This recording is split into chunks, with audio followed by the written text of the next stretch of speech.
તો આજ આવી ગયા ભચાઉ દાબેલી ખાવા. એટલે અમે જતા હતા ભચાઉ, કેમ કે કપડા લેવાના છે. એટલે છકડો લઈને નીકળી ગયા ભચાઉ જવા માટે. અને ભચાઉ આવીને જોયો તો અહીંયા તો રસ્તો બંધ પડ્યો છે. લે અરે યાર, અહીંયા કામ ચાલુ હતો.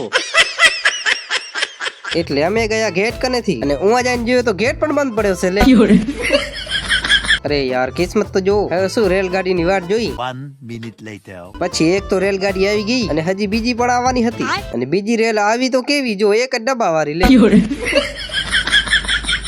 પછી ભચાઉ પહોંચી આયા. સૌથી પહેલા જવાનો હતો કપડા લેવા. એટલે અમે નીકળી ગયા કપડા લેવા માટે. પછી દુકાને પહોંચી આયા. અડધી કલાક માથાકૂટ કરીને કપડા લઈ લીધા. એટલે સારા કપડા જોવા પડે ને યાર. પછી કપડા લઈને નીકળી ગયો દાબેલી ખાવા માટે. અને આવીને દાબેલી ઓર્ડર કરી દીધી, અને પછી ખાઈ લીધી. અને પછી અમાને મળી ગયા ધનજીભાઈ. અરે ઈ પણ ભચાઉ આયા હતા. અને ધનજીભાઈ મળ્યા એટલે અમે કીધું કે એક ઉકો બદામ શેક પણ પી લઈ. એટલે લઈ લીધો બદામ શેક. અને ધનજીભાઈ પણ મળ્યા, અને એના ભેગા હતા સાહિલભાઈ. એટલે એને પણ બદામ શેક પાઈ દીધો. પછી ધનજીભાઈ ને લાગી હતી ભૂખ, એટલે લઈ જતા હતા ખાવા. ઈ મને પણ જોરા જોર લઈ ગયો. એટલે અમે આવી ગયા પ્રજાપતિમાં. આવીને કરી લીધી પાવભાજી ઓર્ડર. એટલે મારે તો ભૂખ ન લાગી, પણ એમને ખાવો તો એટલે ખાય છે.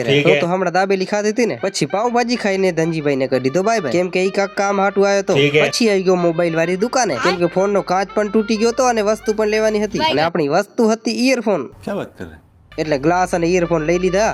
એટલે હવે તો કાંઈ લેવાનો છે નહીં, એટલે જાસુ છકડા કને. એટલે નીકળી ગયા છકડે જવા માટે. અને ઈ આવીને જોયો તો પહેલેથી બધા વાટ જોયે છે. તે છકડો હજી આવ્યો નથી લાગતો યાર. એટલે થોડીક વાર જોઈને છકડો આવી ગયો, અને બધાને છકડામાં ચડાવીને નીકળી ગયા ઘરે. તો હવે અમે ઘરે જઈશી. તમે લાઈક, ફોલો અને સબસ્ક્રાઇબ કરતા જાજો. બાય.